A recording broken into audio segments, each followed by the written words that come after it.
Welcome back to another episode of Home Court Health. I'm your host, Tom Foolery.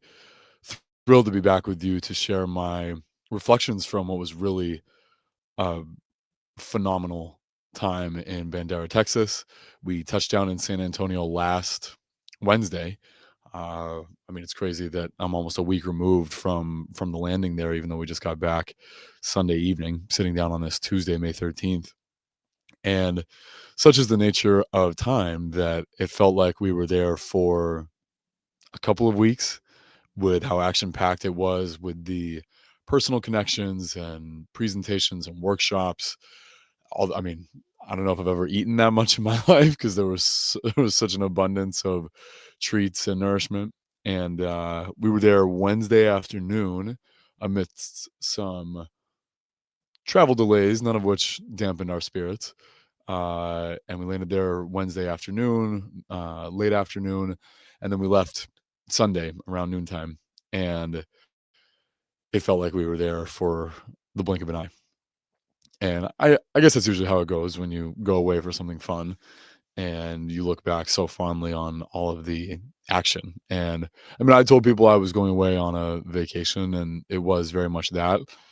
And still, it was Confluence was an event that was hard to describe to people who are not as familiar with the subject matter and the quality of the community, because I would describe it as a festival slash conference for health and freedom. And usually right as I say freedom, people twitch a little bit. There's a little bit of an unconscious reaction because of all the regrettable connotations that come with freedom now, and people who have I guess claimed that word or sort of subverted the meaning of it for ends that don't really align with freedom. And such is the power of words, though, is that I trust my intention when I use something like that, because there was a significant component of the week that focused on sovereignty and the practice of true freedom, starting with inner freedom. And I'll give as many flowers as I can dole out to the speakers here in a moment. But truly, it was hard to describe, because when you look at the schedule, there's such an eclectic myriad of topics and people's backgrounds, and a huge music component, which was super fun because that was what made it sort of a festival in the truest sense, and was a first for me. I danced my ass off on, I think it was Friday night, because I couldn't help myself. The DJ Headflux is an author. He wears many hats, as so many of these people do.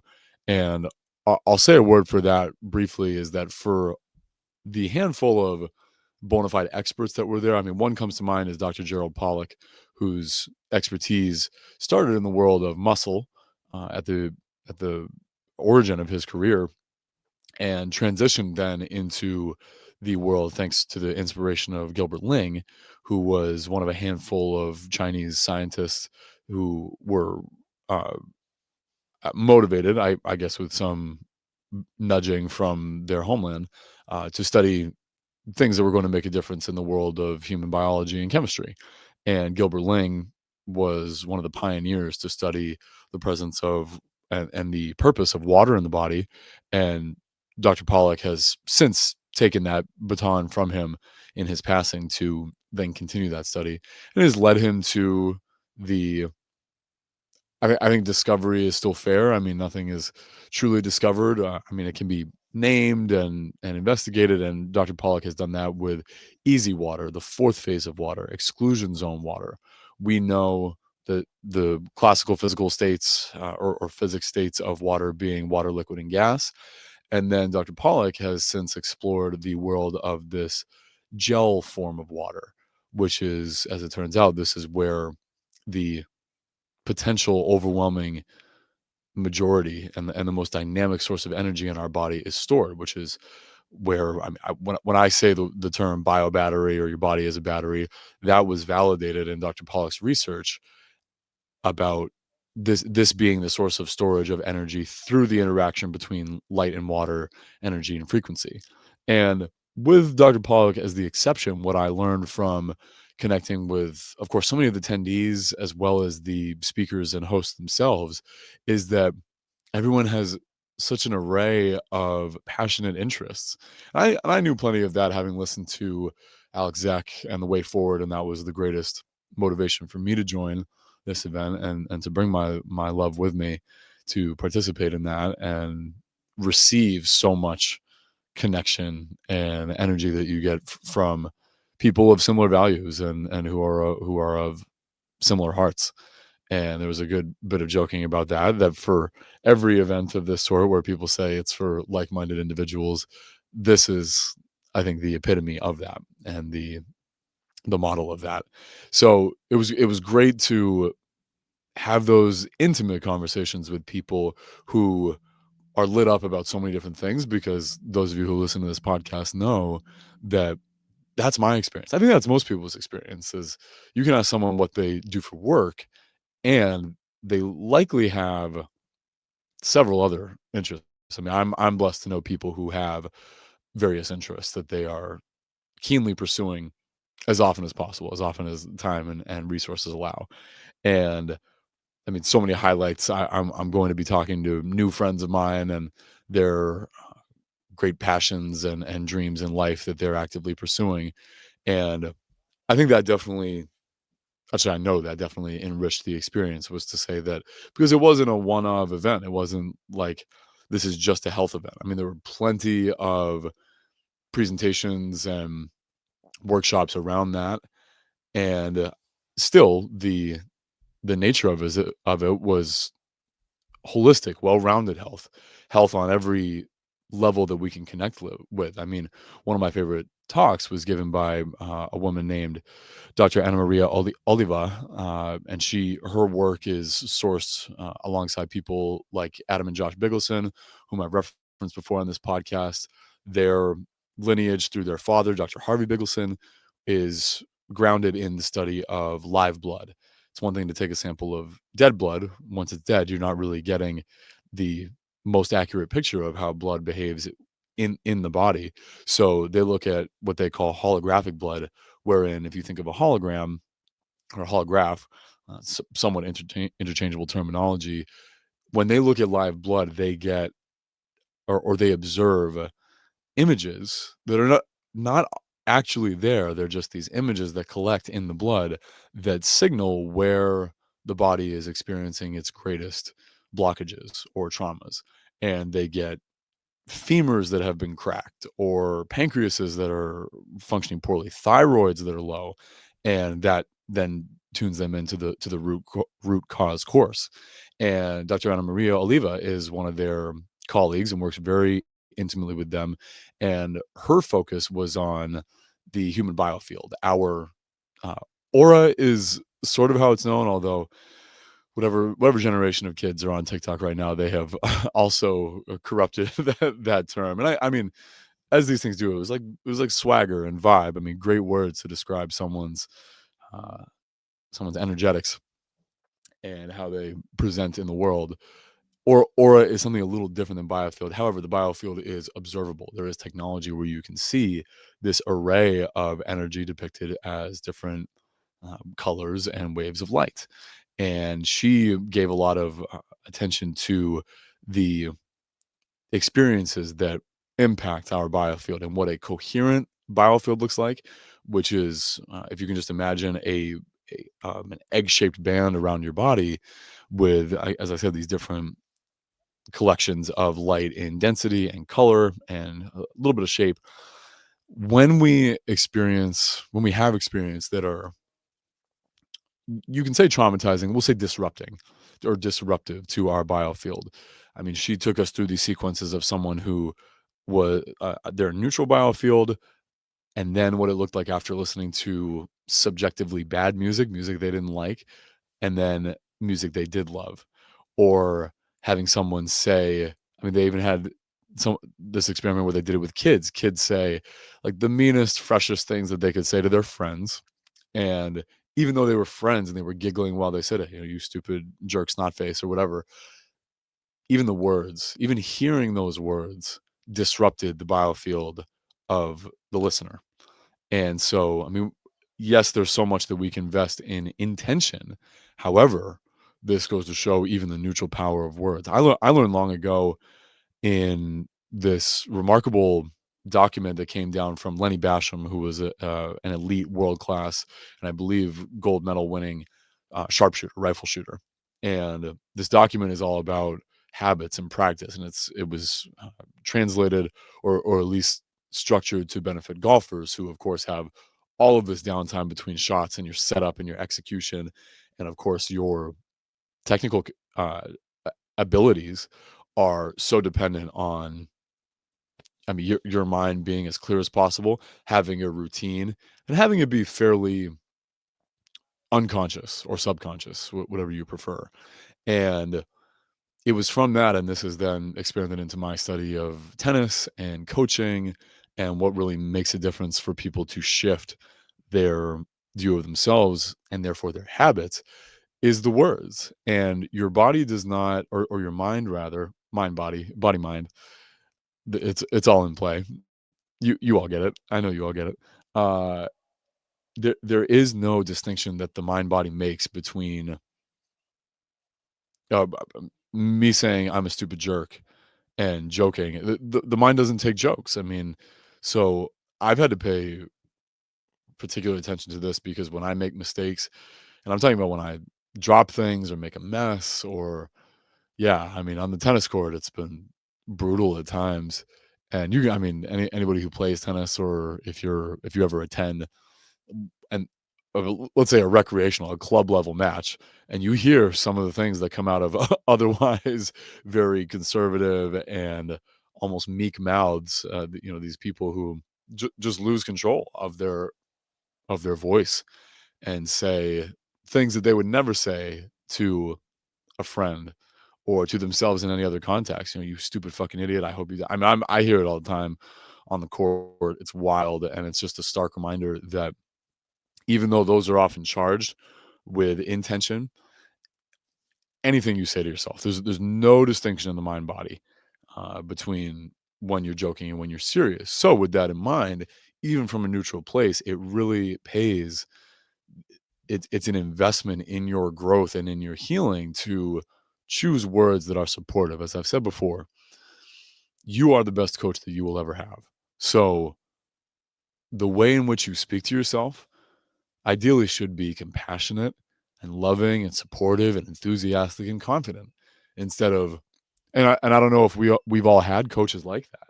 So, I mean, maybe there's just not a basis for it in our experience, and this is where we're called upon to be the ones that shift all of that. So, I mean, having an experience like listening to Dr. Anna Maria speak about that, and I bring that up in the context of there are these things that really do bring us back into coherence, and there are the interpersonal things like that. I mean, the way in which we relate to people, and also she highlighted the benefits of course, connecting your bare body, your bare feet, ideally to the earth and the free energy of electricity that is coming from the earth. For a long time, it was believed that the earth had neutral energy, and it turns out that it has negative energy. I mean, the earth goes down, roots go down. There's water flowing down. There's so much to. I mean, this ties in again to our waters that they seek their level, and that's usually something of a negative charge, and so we benefit from that. Of course, we go up from the ground. We're ground up. We stand on our feet, on our legs. Our head is at the top of that tree, so we benefit from the negative charge. And what I found, I mean, Dr. Anna Maria's talk was Friday morning, a beautiful Friday morning, and we're out on the main stage. I'll set the scene a little bit. When we showed up, I knew we were going to be on a ranch, and I mean, there's the word ranch, and then there's the experience ranch. I really had no idea what to expect, and it's Texas Hill Country, so there's a bit of a hilly profile, and still you get to see, depending on your perspective, in so many different directions. And the drive out there, just passing other ranches and farms, seeing the longhorns, seeing the armadillos, and then of course all the witty countrified Texas billboards were really fun. We saw one that said it was for a female attorney, and it said, "Ever argued with a woman?" And I mean, that I hope she gets tons of business from that. Ooh, I'm tuning into the Italian Open right now. So many barn burners right now. It's such a magnificent time of year for tennis as we get charged up on the clay to get ready for the French Open, which I'm really reticent to call it Roland Garros. I understand that that's what it's referred to as. Uh, yeah, I mean, there's so many weird. I'm only taking a brief pause. I promise to bring in some tennis here. Although we are going to talk some tennis, especially with one of the speakers from one of the keynote speakers from Confluence. Uh, the way in which we just the momentum devolves into accepted terminology blows my mind often. I mean, there's so many examples of this. I'll pick particularly on tennis. They talk about the Grand Slams now in reference to the Australian Open, the French Open, Wimbledon, and the US Open. And Grand Slam used to mean all four, as in winning all four. And there's only a handful of players, men and women, who have won the Grand Slam. Uh, and I just don't know when that changed because that's the only way they refer to them as. And I still call them the majors, which is what they are. They're the major tournaments. It's the same in golf. It's British Open, US Open, Masters, and PGA Championship. I forget in golf. But anyway, uh, yeah, it's just I find it, and then Roland Garros is another. It's been the French Open for forever, and the branding just changes, and I never really know why. Um, yeah, so this is why I'm such a nerd about language, and thankfully I had great support from our dear friend Danny Katz, friend of the podcast, friend of mine, who was in attendance at Confluence this year, to further set the scene.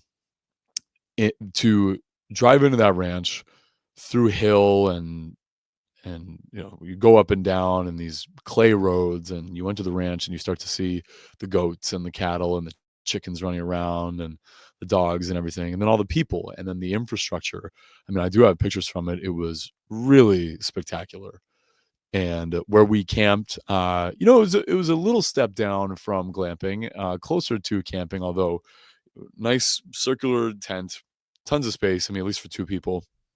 Didn't really feel hemmed in. Tarp flooring, typical tent. Room enough for a queen bed, which was quite a gift, and plenty of flaps open to get fresh air. And I mean, we showed up at 5 p.m. and of course the tent was sweltering, but we went right back out and ran to the main stage. And there were several different hubs. One up a hill, which was called the brewery, which I mean the venue, Sovereignty Ranch, not only were they producing their own food there and amazing things, pulled pork and beef tacos and sourdough, everything that you can imagine, sourdough French toast, pancakes, pastries for breakfast, sourdough pizza in the evenings. They also have, I mean, it's a social destination for the community as well. So they have something for everybody there. Brew a little bit of their own kombucha and beer on site. The kombucha was a buzz. Honestly, I had one day after sweating a ton, and there was definitely a buzz taken from that, which is so superb and such a treat to have kombucha in that environment. Uh, but we went to the main stage, which is a great open air, uh, canopied. I mean, I'm trying to think how many people. I think there was upwards of around 700 people there, which it did not feel like that at all. I mean, we were in an encampment with, it's hard to say how many tents, but people had options. There's a hotel up the street. Some people come from a day. A lot of people brought RVs or the own camp equipment. So something for everybody. It was very much choose your own adventure, as they said.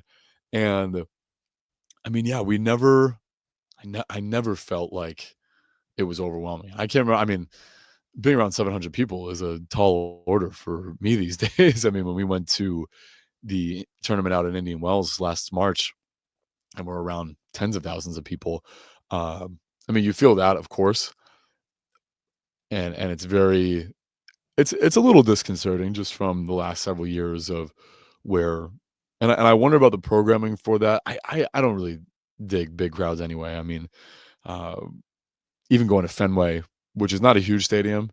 Uh, I mean, I love sitting closer to the field for various reasons, but for the benefit of myself and whomever I'm with, there's a bit more intimacy there. And I mean, especially baseball being the nothing happening sport, all the downtime there.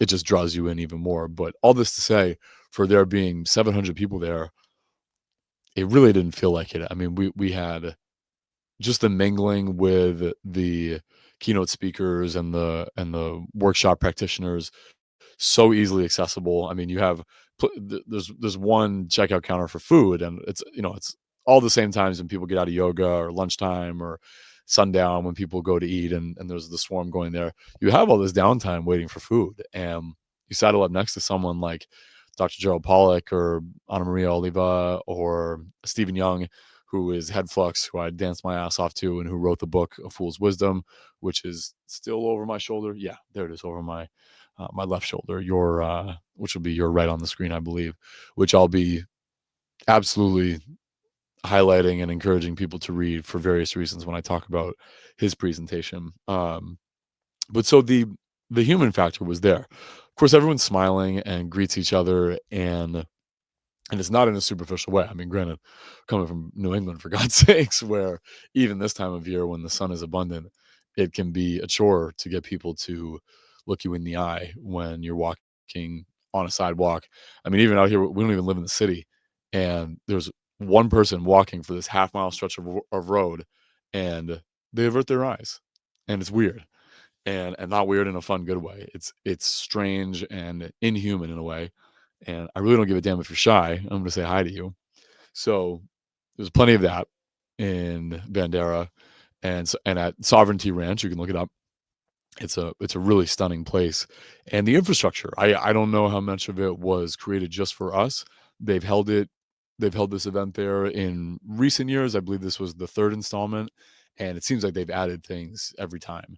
And I mean that made it all the more special. So we, after, I mean, almost about 3 hours of delay from our initial itinerary. We had a great drive out, got in, and we ended up jogging to the opening ceremony because I thought we were going to be halfway through a speaker who, when I saw that he was committed, I mean that might have been enough to listen to this gentleman speak. And instead, we caught the end of the opening ceremony prayer, which very much helped us ground ourselves. I mean, we literally jogged it in, maybe almost about probably a little more than half a mile from where our tent was to the main stage. So walking around the grounds was really special day in and day out. Uh, See the chickens, see the cats. Oh my gosh, the cats were such a highlight. They were so friendly. It was like being at home, just having these cats run up on you when you're walking home at sundown and meow, and just hit the deck belly up, little kick as you scratch their belly and lick you. I mean, it was such a blast for me. And even people who aren't cat people became cat people because of that, which is always what you want. And so so we jogged it in, and we're able to breathe and ground ourselves. And we actually saw the speaker kind of doing his own, movement and getting the zone a little bit, which was cool to witness because he's an intense guy in a good way, not in an unapproachable, uh, sort of remote way, where you don't feel connected to him. It's just he has the creative juices flowing through him and brings that out into the world. Even packs a punch on social media. I mean, since I've known about him through Instagram primarily, he is known as Time Piercer for good reason too, as I'll mention here in a moment. Uh, he just has that. He's able to inject his creative energy into any medium, and we spoke a lot about that throughout the week. Is that the medium is really not a limiting factor. However, you're listening to me right now. Ideally, I mean, with the reason why I do this is that there's no reason why it should detract from the impact, even though you're not here live with me now in the room. And there's levels to it. I mean, when I've done in-person podcasts or just had marvelous in-person conversations, there is a difference between doing it online. However, there is still an impact and reverberation felt that obviously goes beyond time because you're not going to listen to this live. It goes beyond context. It goes beyond our experience. So uh, that's what I can say for Jesse Elder. That first speaker that night was that, I mean, it was all the more impactful to share that space with him. And he took us through, I mean, the name of his talk was How to Remain Undefeated in Spiritual Warfare. And for those of you who don't know, There is currently combat on every level of health that you can imagine. And I say health because, or vitality, that is our life. And to be assaulted from, you can even say the womb, with what our mother and parents are subjected to throughout their lives. And then when we come into the world, I won't spoil something that was really thought provoking that came from another speaker. We'll get into that. Just how we're introduced to the world is largely conflicting with the principles of life and love. And then every day thereafter, being in systems that are so anti life, of competition and war and scarcity. Uh, I mean, it's a rude awakening most days that we're active in this world. So the spiritual warfare has been going on most likely since time immemorial, as long as we've had these illegitimate notions of control and power. And uh, again, I just call them anti-life principles. It's live spelled backwards is evil, for a good reason, because a lot of these things are that we experience are inverses of what actually inspires us to live. And so Jesse's talk was certainly apropos to set the tone for this week, to give us the depth of resources and tools and even weapons to, and weapons, as we know, can be used to protect and defend, not to be the aggressors and not to be the prosecutors of anyone else. I mean, that violates another theme of this weekend, which is natural law, to do no harm. And we are all guilty of doing harm. We do harm with our words and our actions, and some of us are guilty of physical harm to others. And that's just, I mean, even though people agree that it's not ideal, even in a uh, common law or statutory law context, which is sort of how we all were raised with laws, that you don't do damage to people, an officer of the law will do violence to you if they think they have a reason to. And there's no accounting for your indelible and undeniable reality as a man or woman who, there's never a time, as long as you are in honor and in a state of peace, there's no reason for anyone to do you harm. And when they do transgress against you, you have the means and the right to seek remedy. And Jesse was actually the first one to introduce me from afar to many of those concepts of knowing that first and foremost, I am, anything that comes after I am has to be, should be, can be the most beautiful, life giving utterance that you can think of, because it's going to declare who you are.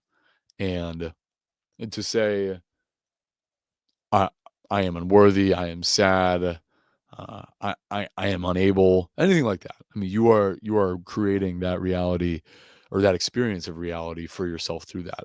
But even to say, I am a tennis player, a coach, a husband, those things are secondary to I am a man. To say I am a man, I am a woman, those are the two fundamentals of life on this earth for the human species. And that's why we don't say I am an American. Uh, I mean, there's so much to be said for that, but credit where it's due. It was Jesse who first tuned me into that. That the status and standing that comes from I am a man means that I am also meeting other people as men and women, and that their badge or the letters after their name or where they went to school or anything like that does not really carry any weight with me, because I am here to engage with you as a man or woman. And that puts us on level ground. Even if there were 50 men and women outside of my door, collectively, they do not have any more rights and privileges than I do. Their combination of, again, perceived status and power does not give them license to order me, demand things of me. And so I am eternally grateful to Jesse for nudging me along that path. And he continued that thread throughout his talk, to which the culmination was, I mean, it was a 90-minute talk, so I can't recount it all for you now. That is the unique privilege of being there at Confluence, and which is why I'll be continuing to trumpet the call for next year and any further renditions. The highlight of that was a meditation that I've heard him do through a recording, which I can share here via Spotify, I believe. And because part of how you remain undefeated in spiritual warfare is to have a relationship with the you of the future that has survived and thrived and problem solved your way through whatever challenges you find yourself in now. And I had done that meditation before, and still when we did it live, I'm sitting on a hay bale, I'm sitting next to the woman I love, I'm sitting among people who I know share similar visions and values, and I was still transported to a future me that also felt like the me of now, that also felt like the me of the past. And that is the true three-dimensional nature of the present, is that it does contain time past and time future, as T.S. Eliot would speak about in Four Quartets. Uh, that is our three-dimensional experience. And although we acknowledge that the past remains unchanged to a degree, with some notable exceptions, and the future we have no control over to a degree, with some notable exceptions, we all we can do is our best in the present and show up with presence and intention and with clarity. Another great phrase that I attribute to Jesse that he said when I talked to him after the fact that he doesn't remember saying, even though I feel like it was quite poignant, is to cultivate constant clarity, to always be seeking that greater inner vision where we make ourselves clear unto ourselves. One of my guiding mantras has been, I cannot make myself clear to anyone else until I am clear to myself. If I don't know exactly what I intend to say or to be or to create, I can't expect anyone to interpret that fully for me. So, I mean, our word is, of course, our best way to communicate, and our actions as well. I mean, if there's any dissonance there, people will fucking let you know, as they should, and that's why I have a woman in my life who does that. Mm. It's better than water, honest to goodness. So that I mean, I'm I'm just giving you a tease, a flavor of how magnificent that was. As you know, the sun's up till about 8:40 out there, so it was great. I mean, that talk ended around 7. It's still hot, it's still bright, and we're just buzzing. And then after that, we went to eat. I think I already had I actually, yeah, I think it was shortly thereafter that I did get to have, as we're bopping around and checking in on some of the vendors, and the vendors were really exceptional as well. The things they offered, I actually have. This is one of the things that I came away with. So this is called Blue Bottle Love. It's this special glass, Myron glass, Miron glass. You can look it up, bluebottlelove.com, with the Way Forward insignia, which I'm also rocking for you here.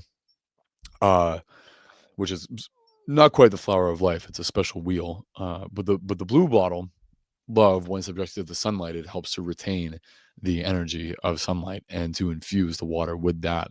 And I left it out last night for the full moon and drank it this morning at sunrise, and you just feel a difference. I mean, it's true. We think these things don't matter because they're invisible and intangible.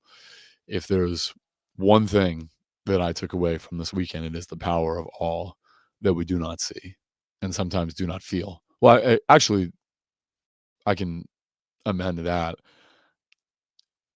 We develop, as Rudolf Steiner called us to do, supersensory knowledge to actually feel these things, feel the different, and it just takes a little patience and some awareness to tune into how different waters make you feel, and it is as simple as that. When I ask people, as much as the prevailing modern day, you can say alternative health guidance is just listen to your body. I don't think that's as easy as people say that it is, and so I always ask, what does that mean to you?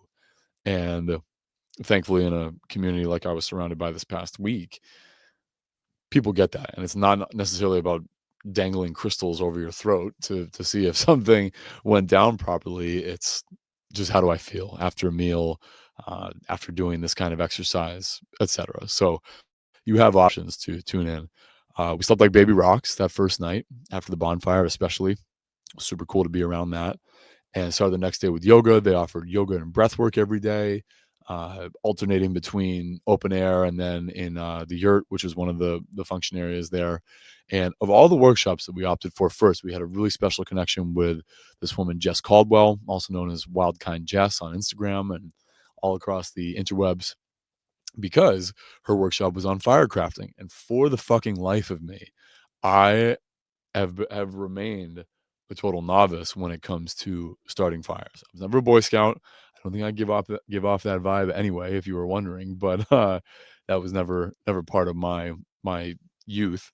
And to no regret. I mean, I certainly appreciate the skill set that you get from the Boy Scouts. There's plenty of creepy shit that goes on there too, as it goes. After a time, everything starts out pure for the most part, and then gets corrupted in probably direct proportion to just how corrupted the era is in which it thrives. And Boy Scouts are no different. I believe there's a documentary on that these days. So uh, I don't need to speak about it here. Anyway, the firecrafting was great because Jess, she was a finalist to qualify for the TV show Alone, and according to her, one of the only things that kept her back was she didn't have enough hunting experience with a bow, which is a skill you ostensibly need for that. So, even though she only had about an hour, she really kept it to survival kit necessities and just the practicality. We live in New England. We go back and forth to mountainous regions in New Hampshire and Maine all the time, and or throughout the year. And I remember last winter we drove through a snowstorm with our cats in tow, and we're driving through Franconia Notch and hoping to get to our destination. And I just thought, should something happen to this vehicle in this very challenging inclement weather, we don't have any blankets, we don't have anything to start fires, we don't have flashlights, we don't have socks, we don't have boots, and none of this comes from a place of fear. Being prepared is different than being afraid.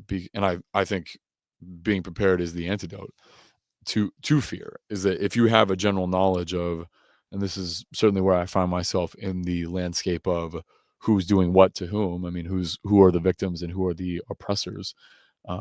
Spoiler alert: none of us are victims to a degree. I mean, yes, some people do things to you. However, uh, beyond that experience, victim is not a place we occupy for life. So there's always a choice there. Preparedness is the antidote to that, because once you have certain awareness of things that could happen, might happen, and then you plan accordingly, you feel, maybe don't always feel comfortable, but you feel competent. And that was what Jess was teaching us that day. And certainly one of the highlights was with our surrounding brush. Uh, she pointed us in the right direction for what sort of substance and then structure we're looking for to start a fire. And I'm happy to say that we crushed it. We kindled a fire. It was a tremendous highlight of the day at 9 o'clock in the morning on a hot Texas day. Despite that, and it took some effort, certainly processing, getting the right tinder and the right structure to that initial fire.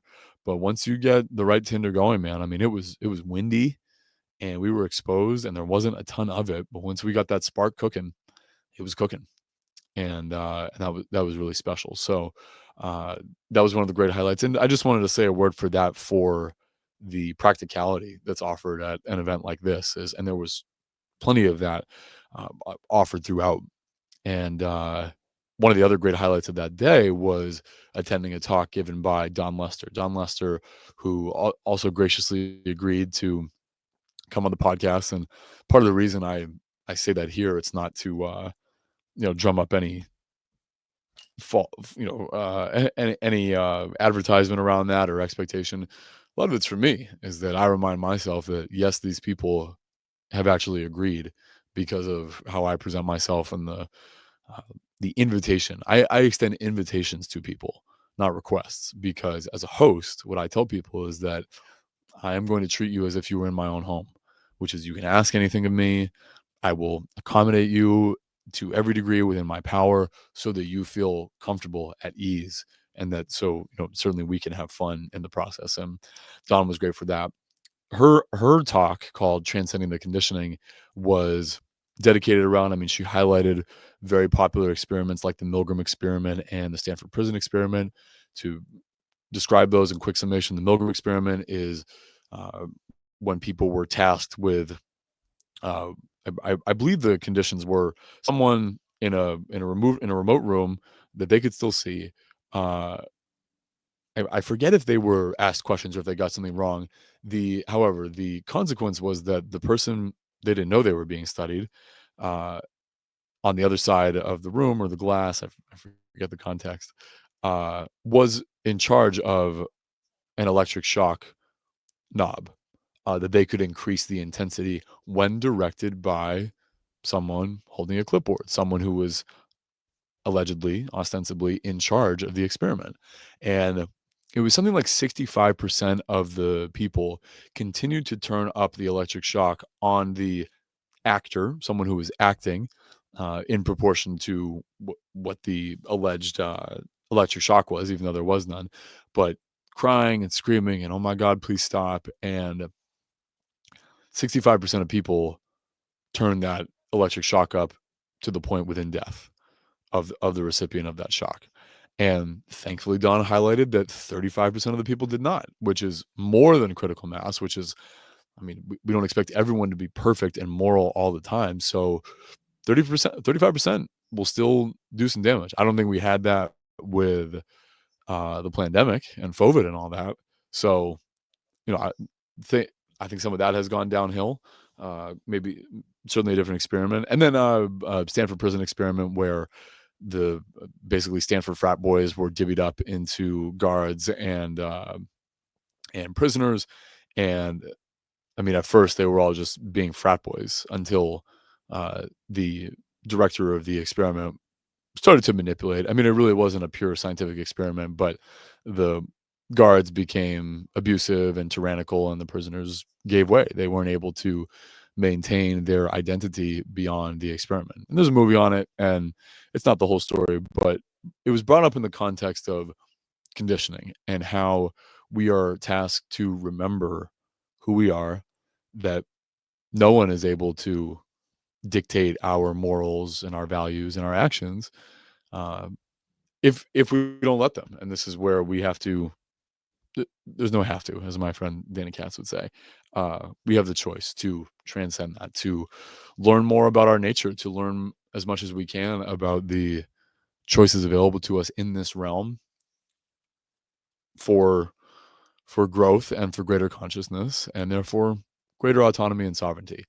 And the rest of that day was followed up by Sarah Kleiner, someone I'll link to as well, who is becoming one of the leading figures around circadian biology, light, and leptin, this highly regulatory chemical, I would say, in our body, uh, and so much around circadian biology. Of her work has been done so much with women because she was successfully pregnant at 40 or 41 years old after many, many miscarriages and infertility issues. And she tracks her story of mal health to carnivore and weightlifting and all that and things that work for a time. And then when it was time to try to get pregnant, that's when a lot of these infertility issues came up. And it was only in the light of practicing healthy circadian biology was she able to create the conditions for life to come into the world. And technical her discourse and her material, Sarah Kleiner Wellness, I believe it is, on Instagram, and I can link to all this in the show notes just so to point you all in good directions. Uh, so many portals open up through podcasts, and I do my best to organize all of those for you, especially in the show notes, or you can just reach out to me. Uh, Technical because she is walking the tightrope of science so that people feel that it's not just hearsay, basically. Just but highly effective. I mean, when I started to tune into it as well, not that I was in a place of real desperation, just prioritizing feet on the ground, sunrise, sunset, taking care of my eyes during the day, conscious of the lighting I'm receiving, timing of meals, all that. She has such a wealth of information on that, most of it for free, and then great courses as well. And superb presentation on her part. One of the many highlights for sure of that day and of the week was listening to Steve Young and his presentation from atoms to alchemy. And it's uh, a really excellent recapitulation of his book, A Fool's Wisdom. And Steve is someone I'm reaching out to as well to come on the podcast. We didn't have a personal connection there.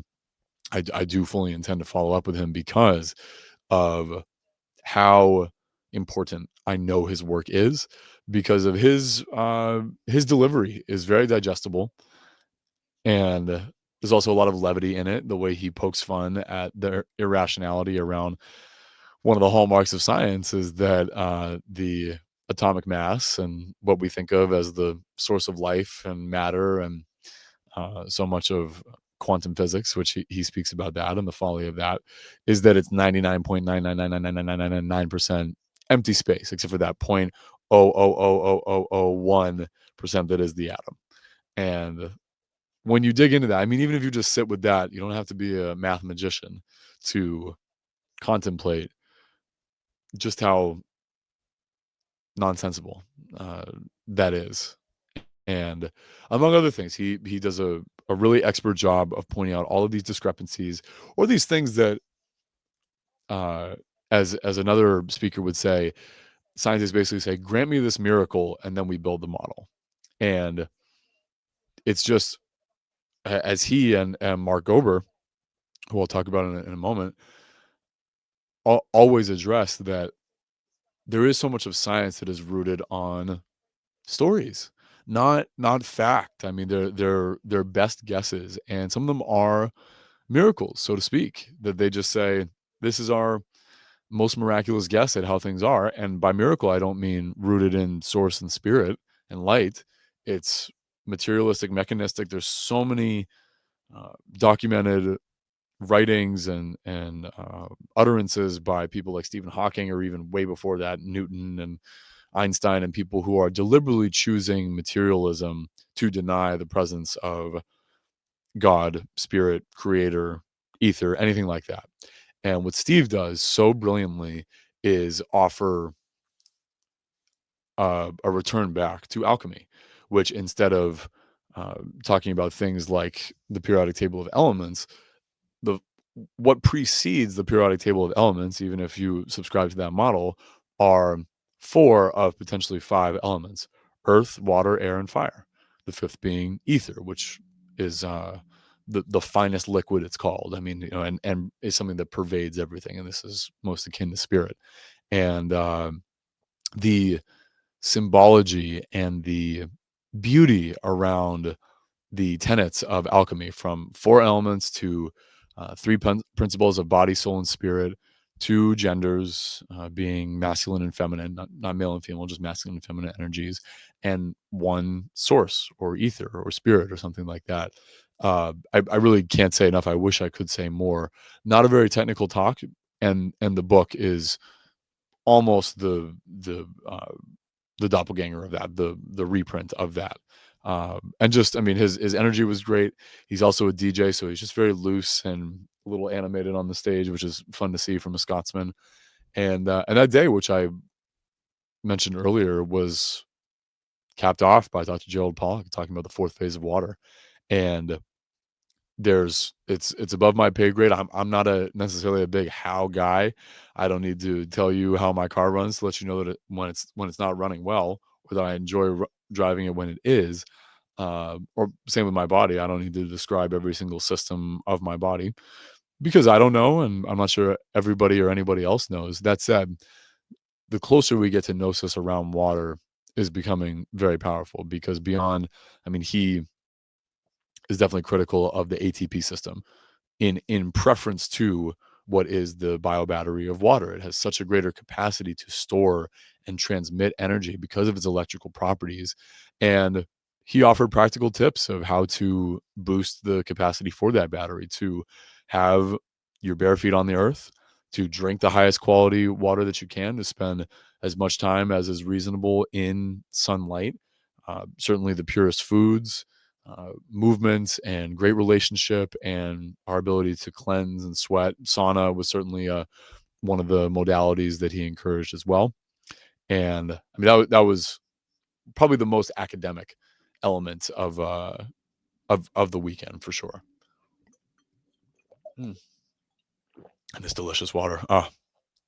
For being on a ranch in Texas, they did a really admirable job of giving us great water throughout, structured water, mineralized water, spring water, and I'll celebrate those people in the end as I check on Arthur Fees and Alexander Zverev. That sounds about right. Zverev about to take the first set, and so Friday also action packed. I talked about Dr. Anna Maria Oliva's talk. Be linking to her work as well. So beautiful the way in which she just talked about the biofield. Following her talk was Cal Washington, who's a Canadian gentleman that I encountered through his movement called the In Power movement, IN Power movement, and they have created this practice of serving notices of liability to people in positions of perceived authority. You may know them as politicians and various other people, some corporate executives as well, where using the foundational principles of natural and common law, as well as the current statutes of law, and legal system, lawful different than legal. Legal is man-made, lawful is comes down from God and all of humanity. And again, what is commonly good, what is naturally good, not legal, which is good for some and bad for others, and has plenty of loopholes built in. Uh, Cal started to create this notice of liability system in the wake of the COVID years, and I want to see if I can bring this up for everybody's benefit because it is worth a look. I mean, especially maybe you don't see yourself as a warrior, but I was going to say about us. So their hallmark is the notice of liability, and these are so this is what I wanted to share. These are the causes that they are most proactive in rectifying. One would be 5G technology and wherever the rollouts have been. I mean that was certainly one of the underpinnings of 2020 was for those people who were actually paying attention. There's plenty to share their story of the 5G tech that infrastructure that was erected while everyone was no longer driving to work basically and out and about and staying in their homes. Smart meters are up there too. Everything going smart is rooted in 5G and smart meters. Smart meters, most commonly known for the home, but they carry with them a pretty heavy, again, not fear, just awareness, just preparation, a rather significant load of non-native EMF toxicity, and can mess with again the waters of your body. Vaccinations, certainly against people's will and how those are foisted upon people. And I feel like he alluded to two more, but I know those are the three core pursuits that they have. And I don't, not a lot of information here on the site. That said, yeah. So the impound notice of liability process and what these were. Just to read quickly from the site, a notice of liability, also known as an NOL, is a formal written document sent in response to a harmful offer. It is a private contract negotiation that makes use of the same principles which are used by corporations and governments to get you to agree to offers, even though these may not always look like offers. And your good faith effort to reach a mutually satisfactory agreement. So when people's health and rights are legitimately violated, um, we have the opportunity to renegotiate these offers and contracts that maybe we didn't know about and often do not know about. However, in both law and the legal system, ignorance is never an excuse. And so that doesn't mean we all have to be attorneys. It just means we have to have some general knowledge around who we are and our ability to rescind our consent at any time. And on the highest level, what Cal has been able to do is submit these notices of liability to people who have done harm through any of those avenues of vaccination or 5G. Certainly, the unlawfulness and illegality of lockdowns and persecuting people who do not comply. And he's had success when he notifies people and they are able to receive this notification, this notice of liability that they are liable. not the governor of Massachusetts, not the police chief, not the health board director or anything like that. It is a person who's liable, a person who signed off on these measures, even if they were, they can say, I was only doing the president's, following the president's directive or the government's directive, not an excuse. That is one of the unfortunate realities of the world of war and warfare and combat and military is just following orders. And you're only doing that when you say, I am a soldier. I am beneath someone else, and my morality and my sense of virtue for all life is secondary to that just because I've enlisted in the army. Doesn't work, and it's not an excuse. And it's the same, to say I'm a CEO or I'm a political figure, whatever, it doesn't play. And Cal has been able to successfully notify people so that they step down. And it's not, people don't need to go to jail. He sends them bills because of the damage they've done. That's part of the notice, and that was a big part of his talk. The bill of exchange and promissory notes, the illusion of money, was that he started off. There is no difference.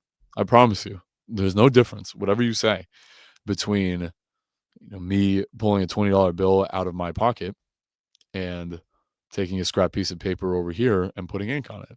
It's paper and ink, and they're not backed up by gold, and they're not redeemable for gold wherever you go, because they don't. First of all, they don't have commensurate value, and the definition for bills of exchange is basically equate to itself. That as Cal pointed out so brilliantly, the dollar is a fiction. It's not ounces of gold. It's not ounces of gems. The dollar in and of itself has become a unit of measure to measure itself, to measure an economy. And that's part of the just staggeringly bemusing nature of money and the made up economy that we have. So, yeah, Cal's work is great, and he's done plenty of podcasts. If you just search Cal Washington on on YouTube, and you can find him speaking at length about things like this. Um, I'm just looking at the schedule. I realized that our dear friend of the podcast, Brooke McPoyle, her her workshop was actually late Friday night, and we walked in to Haka Screams, which she had us do, stomp and scream, and for all the work that she's done in fascia, the other leg of her body of work is in the lungs and the diaphragm, and the necessity for us to develop increased aerobic capacity to express ourselves fully and to sing the song of our life. And we went through the breathing practices that I've studied under her, and it's just great to share space with her. She was such a beauty throughout the way the way she charged up that room and the whole space whenever she was there, because she is a little thing, packs a mighty punch for sure. And I have so much love for Brooke. We're going to run it back on another podcast soon, and I highly suggest anybody lean into her work. If you feel like more fascia is your thing and you want the healing and athletic benefits from that, she makes it seamless and easy. And same with the breath, seamless, easy, and fun. And she did that as well. But Friday as well, two highlights, some switch ups in the calendar. Danny Katz, the way in which she delivers the principles of the language of sovereign authority, in her own words, to become unfuckwithable in the way in which we communicate, to choose neutral language as best we can. One of the great takeaways from that was, and this is in her book, The Language of Betterarchy, which I absolutely endorse and we'll be linking to as well. I believe she has some good work out there, some free stuff on that for people to engage with. Uh, Not othering people, because no one likes that experience for themselves. So why do it to others? Why say them or they? Uh, to say some of us opted not to get the shots, and some of us did, and we have love for all of us. It's things like that. They seem simple and not easy to correct in our life.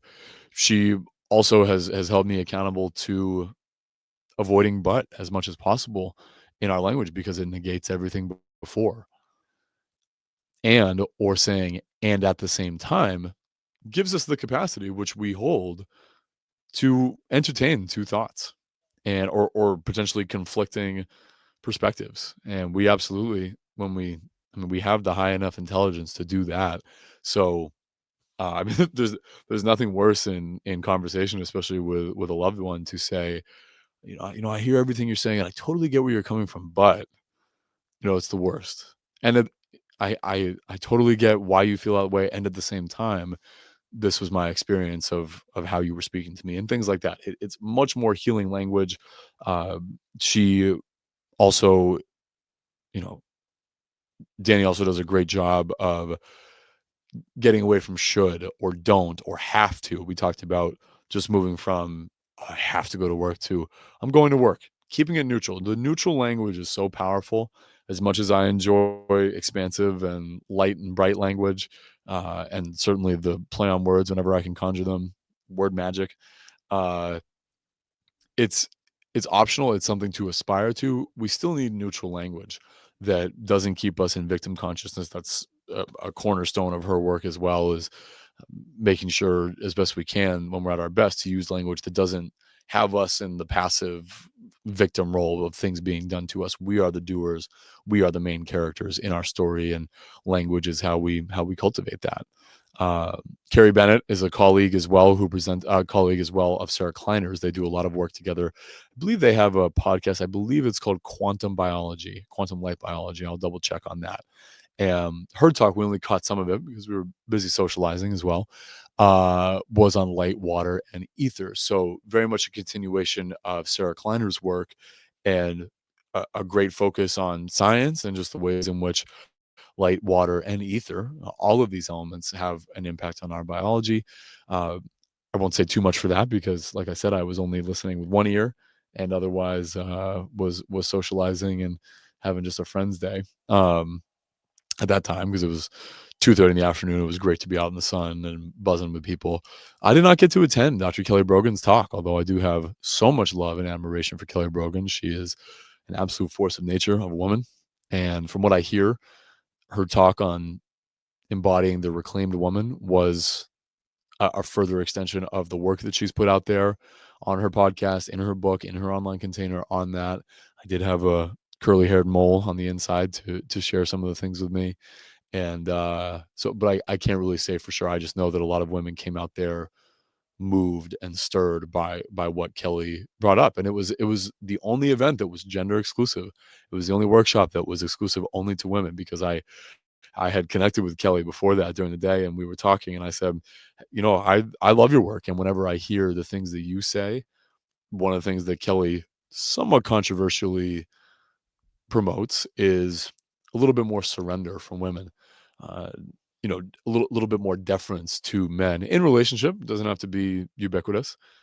It doesn't have to be in every circumstance. But to balance out the levels of you know what was perceived to be the antidote to masculine toxicity or male hierarchy, has and Danny Katz talks about this as well, is to supplant women for men in positions of power has just put women in a masculine role of doing and acting and dominating and power pursuit.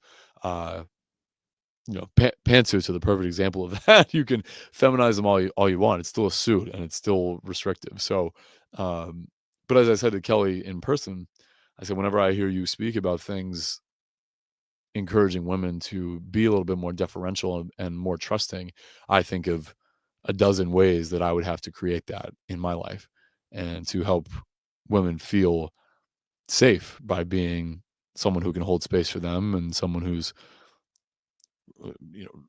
nervous system and emotional system is regulated enough to provide that.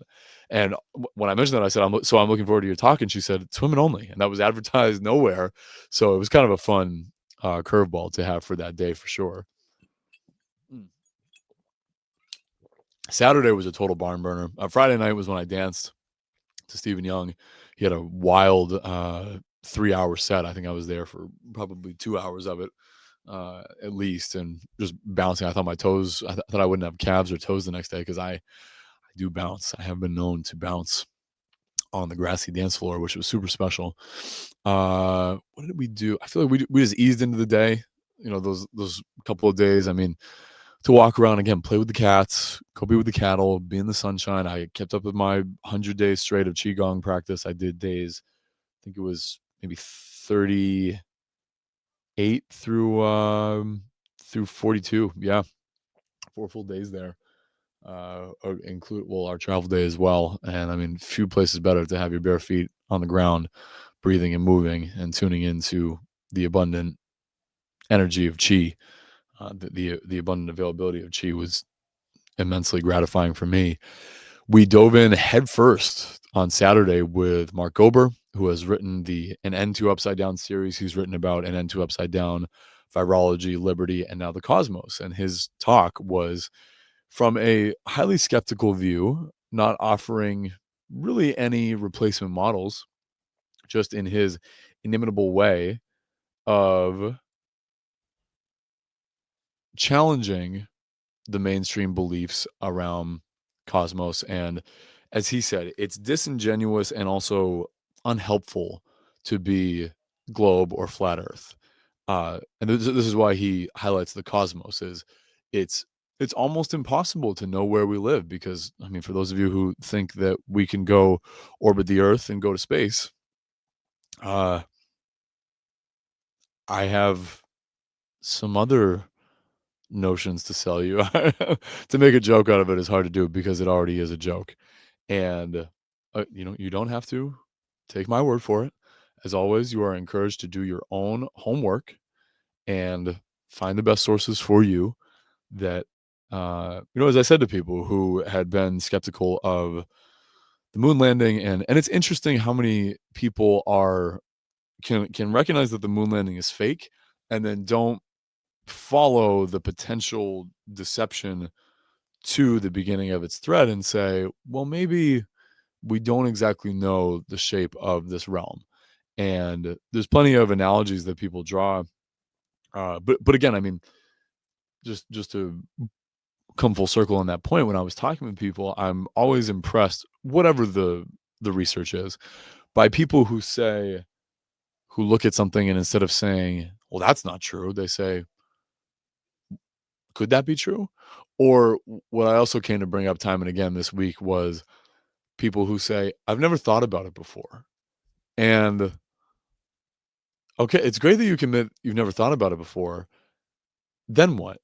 So then start thinking about it. And when you do that, I like to think that that would open up some doors to entertain as many possibilities as are out there that you can organically conceive of.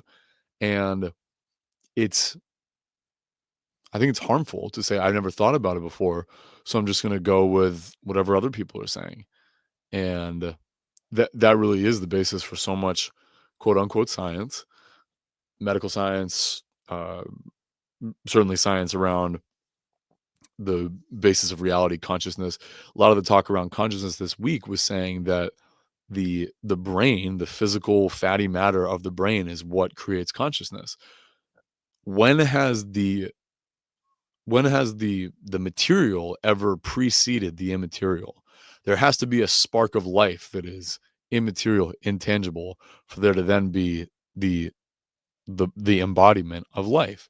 And yet that is how most or a lot of neuroscientists and all these people who are making a killing talking about their neuroscience on the airwaves are that's their supposition is that it's all about the brain and it makes no accounting for the heart, for ether or anything like that. Thankfully this community is eroding a lot of those shaky foundations. And Mark also talks about just in that whole fallacy of just going with what we've never thought about before. He brings up the example, which I really appreciate, of you're given a multiple choice test, and the teacher says, "I need to have one consensus answer from you and your group. You just submit an answer, and you take the charge. You do a typical group work, group project. One person does all the good work, or at least one person does all the good work, and the other people slack off. I've been guilty of both, an experience of both.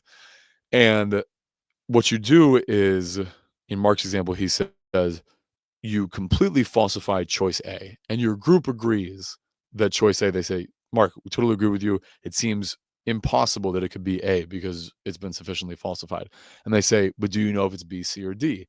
And you say, no, I would need a lot more time to go through a similar sequence of evaluation and research to determine which is the most acceptable answer. And the group says, well, in the meantime, or not in the meantime, they're going to say, we're going to say that it's A. And you say, well, I just falsified and you just agreed. And they say, well, you don't know what it is. So we're just going to go with A. And that is so much of, I encourage you all to really think about that. And Mark, among others, do such an expert job of highlighting fallacies where this is, I've never thought about it before. So it must be A, even though plenty of people have falsified it. And his book, An End to Upside Down Cosmos, is committed to the falsification practice. And his sequence, his delivery were, I mean, he's an academic. He's a Princeton grad. We connected over tennis. He was captain of his Princeton tennis team for I believe most of the 4 years that he played. From Baltimore, East Coast guy, and really easy to talk to. We had a phenomenal connection, and I know we're going to be getting Mark on the podcast to talk about his academic scientific approach as well as his life as a scholar athlete. Tom Barnett gave, I mean, for a 90-minute talk, this is the one that I will have to keep fairly simple because for the very reason that he kept it simple. And this was a talk that I was deeply invested in personally because I mean I've said that the terrain philosophy of health and especially the no virus position or I mean, to make it more positive, to embrace the philosophy that my body is brilliant, that nothing happens by accident. Any production of symptoms or injury is for my growth, for my awareness, and that nothing needs to be killed or stifled or removed. It just needs to be alchemized and brought into coherence. And that now that I feel not completely, I mean, there is the occasional reflex to external threat of, could for as much as we talk about toxins, if it's non-native EMFs or stuff in the water or in the air, it's still there's still the reflex to defend against externalities. And yet it was that it's been that education that has prompted my openness to everything else, is not just not necessarily from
Well, I mean, I'm not a victim of a power outage. These things do happen. Uh, and I don't quite know where I left off. I know I was talking about Tom Barnett's talk. This is good because I should get back outside and refresh after this. Uh, the the terrain philosophy of health, that whole experience of not having to be afraid of anything else outside of me, unlocked a deep hunger to feel free. And it is a feeling. It is and by feeling I mean in the way in which we create our experience of reality. I've amended that from as others have, instead of we create our own reality, it's we create our experience. And that's the experience of being free. And Tom did an admirable and exceptional job of simplifying that in his talk called Natural Law, Everything is an Offer. And I alluded to that earlier in talking about Cal Washington and the In Power movement. uh, an offer. Even though it seems like things are being done to you, your consent is implicit if you don't speak up, if you don't renegotiate on your own behalf, and no one will do it for you. No one else is going to heal you. It's these principles are natural for a reason, and it's in the same way that it's said that all healing is self healing. Because I mean, we have the deception of what we think is healing in the modern medical allopathic system. It's not real healing. It's symptom reduction or removal, cutting things out. The idea. I mean, I don't know everything about an appendix. I don't think it's there for no reason, just to be cut out eventually. I think there's things that precipitate that. It's just one example. Wisdom teeth. I mean, that's a whole exploration for you. I mean, why remove something called wisdom teeth if you don't have to? The whole dental scene is wild. And again, not about fear. It's about preparation. It's about awareness. And Tom is another advocate for the understanding that you are a man or woman, and therefore you don't have to have any special hats or distinctions to then go advocate for yourself.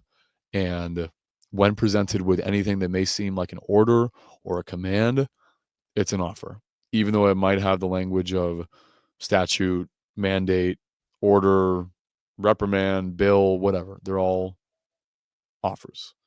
And that is this realm. I people think we're completely out of control. It's only because people did not have this in generations past, did not have this awareness that they can respond to any and all offers. And now we are inspired more than ever to do that. And I have the temptation to say spiritual warriors or anything like that. Thanks to Danny Katz, she reminds me that it's not an ideal position to be anti or to be antagonistic against anything. Sometimes you do have to protect and defend, but it's not about going to war. We're not fighting cancer.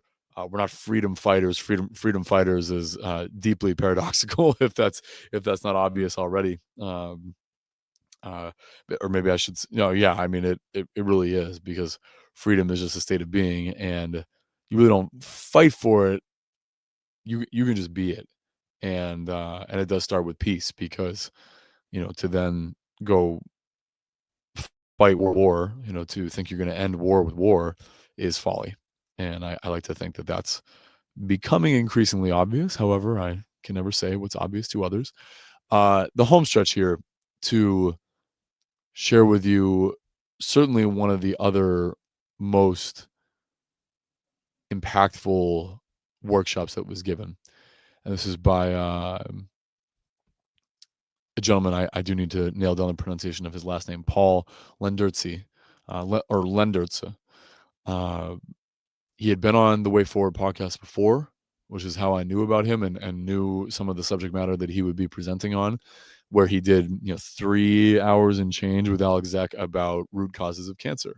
And he talks about his evolution through the purely physical into the realm of the spiritual emotional, and those having direct correlations with suppressing traumatic experience or unexpressed emotions or life experience that lead to blockages.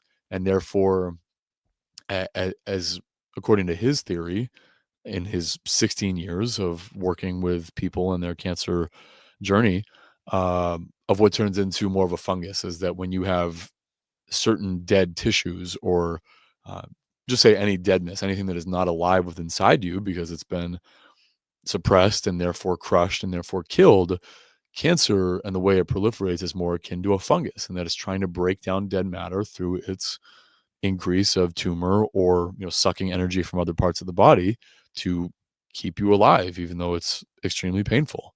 And so is the pain of whatever happened to us, whatever we have not been able to process because we are continually suppressed by society, by the conditioning of our world. And Paul's talk, again, I can hardly do it justice.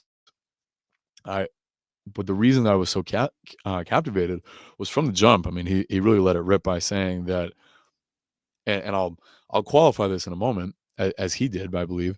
Um, excuse me.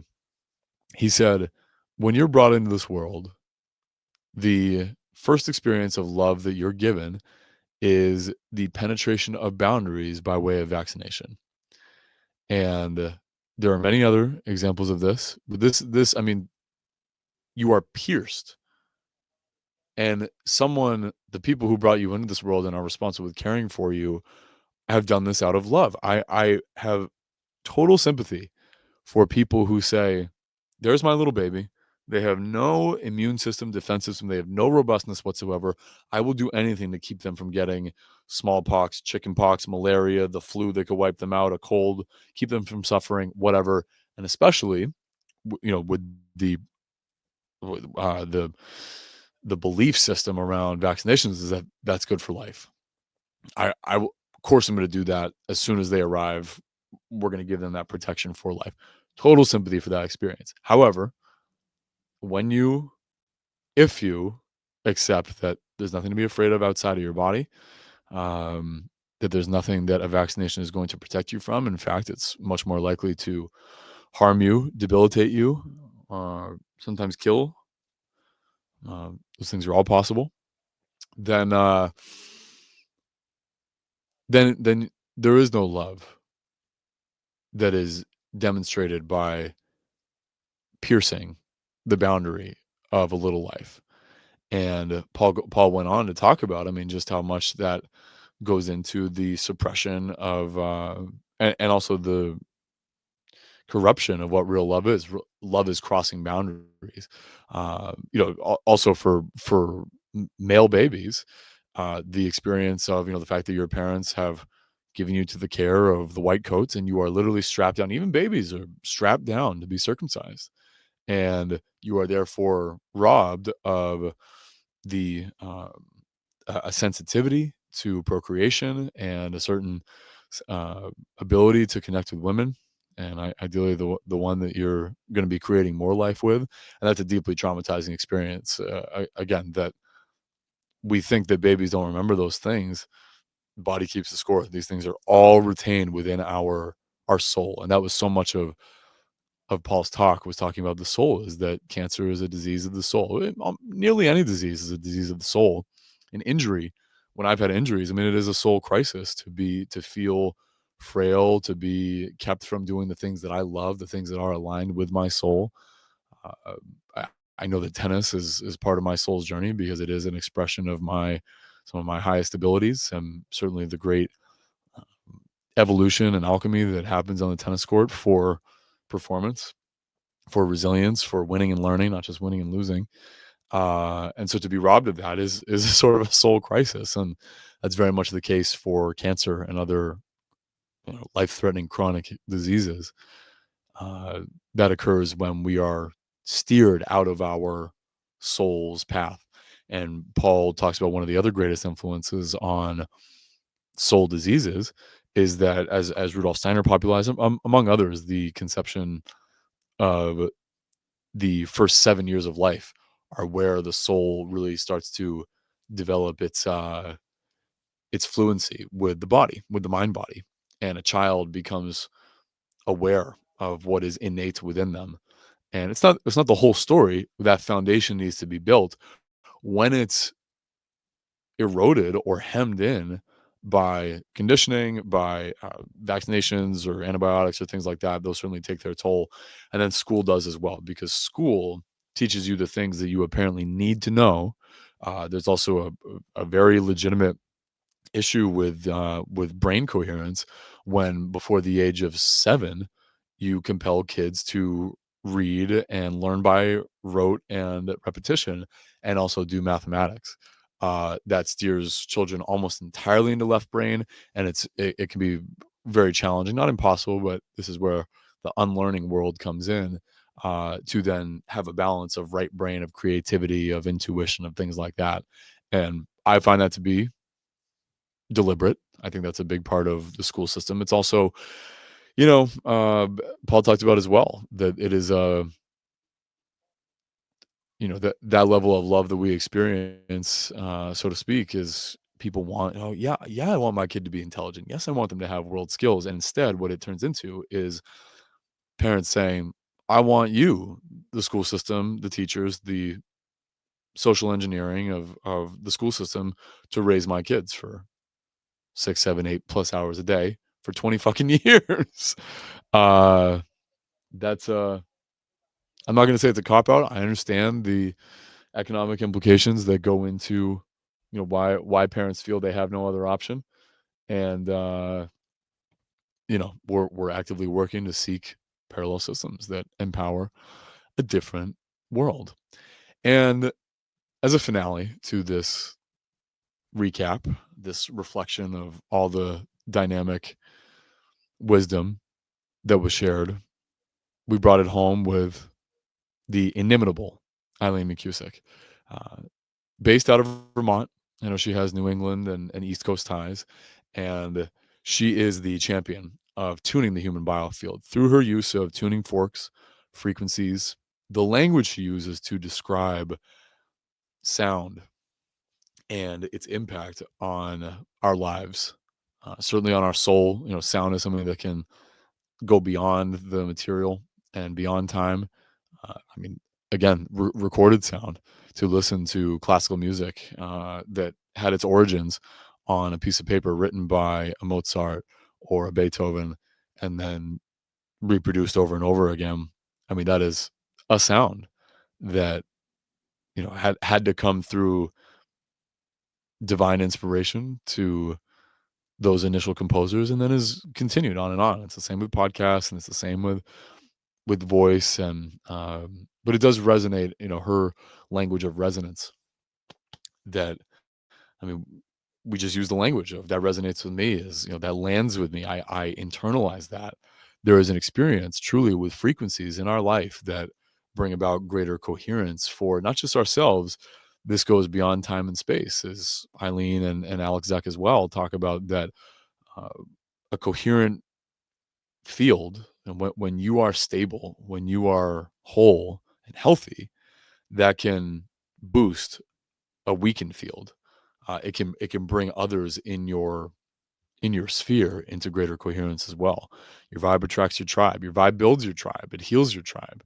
And it doesn't always have to be like us, sleeping in the same bed. It's just how we then go and show up and bring our love and energy to others. And I mean, Eileen took us through just the immense benefits of being able to sing, developing a relationship with our voice in our lungs and um, our internal relationship with sound, as well as how we hear and speak. Uh, and also, I mean, her work gets into the body through Singing the Body Electric, which is her campaign for, and her container for developing an awareness around how we can heal within. And yes, it does help to, uh, we go to practitioners. If someone works with me or Eileen or Paul Check, it's to get a start. It's to jumpstart. At some point, you do take the reins. You do take the wheel. That said, you get when you feel that you don't know where to begin. If other systems have failed you, then you come with questions. Skilled practitioners start to ask deeper questions. When Eileen goes through tunings and gets feedback through her tuning forks based on a certain part of the body, that leads to questions of, well, what happened to you? Do you have an experience that created anger or grief or fear or pain, anything like that? And so through questions, you develop that inner vision to go in and see exactly what it is that you are suppressing, avoiding, that you're stifling into the shadow, and need to revisit it. And sound helps very much to elicit that. Um, and Eileen's work, I mean, it goes beyond whatever I can say here to do justice to just how impactful it is. Mentioning the biofield earlier, this is our aura, this is our coherent field that is our battery. And Eileen uses the language of voltage that is something of a spiral, actually, if we can envision. She said I love that she said this. The healing journey is a spiral. It's not necessarily a spectrum, as we keep having to go around and around. And as you do in a spiral, maybe you continue to hit this one point until you can reach that centered point. And those obstacles along the way are just lessons that we likely don't learn in their totality. And that's been my experience with injury or some symptoms that keep cropping up. That's how it goes, is that we are tasked with learning the lessons, and once is rarely enough, especially the first couple times we do it, we likely don't have the perspicacity to go within and start to unravel the threads that are knotted up within us. And you know, Eileen also talks about part of voltage and part of positive and negative polarity, and the charge that's created with that is expansion contraction as well. I mean, that's different parts of the spiral too. And she said to all of us, she said it's so easy to feel expanded when we're in this place of similar hearted and like-minded individuals coming together as a community. You can't help but expand in that space. Of course, we're wide open, we're boundless in the Texas Hill Country. And she said there might be a tendency when you go home to contract. And she said no resistance.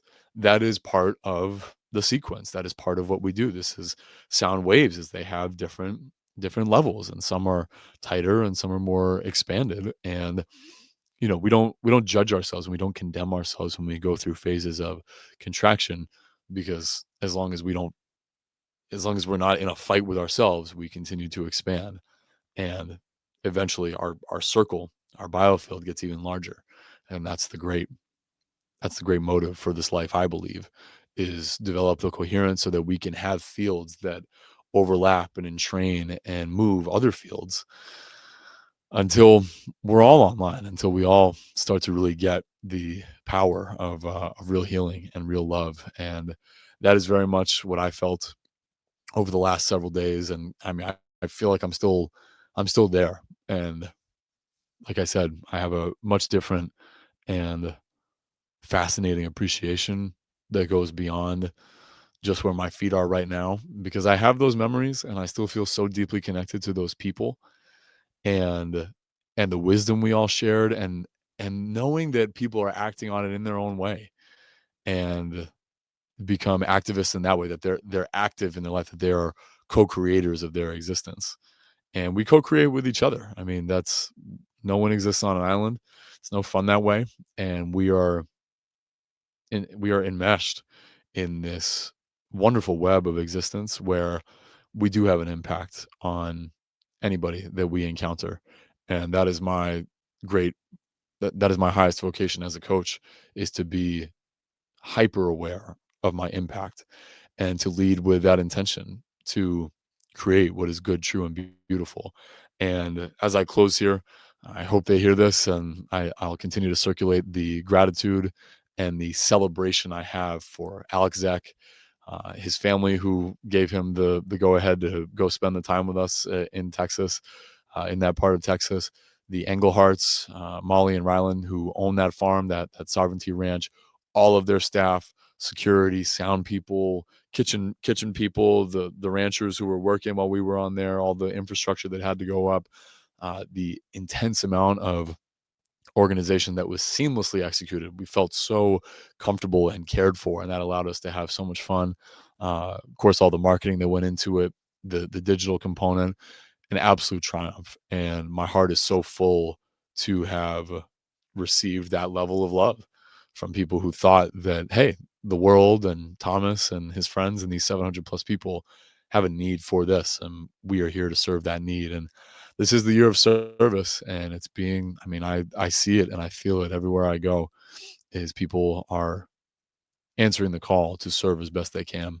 And I I encourage you all to serve however you can, and you serve yourself first. You fill your cup first so that you can pour from there, and drinking the best water that you can, prioritizing your sleep, setting boundaries, having your bare feet on the earth, connecting with nature in all things because it is in all things, maintaining your own sense of freedom, creating a relationship with spirit, with God through prayer, through reflection, through quiet, uh, and relating. And whatever your vibe is that attracts your tribe, when you raise it, you level up with people, and these people are out there, man. They are there's a hunger and a thirst that is being satiated, and it just keeps.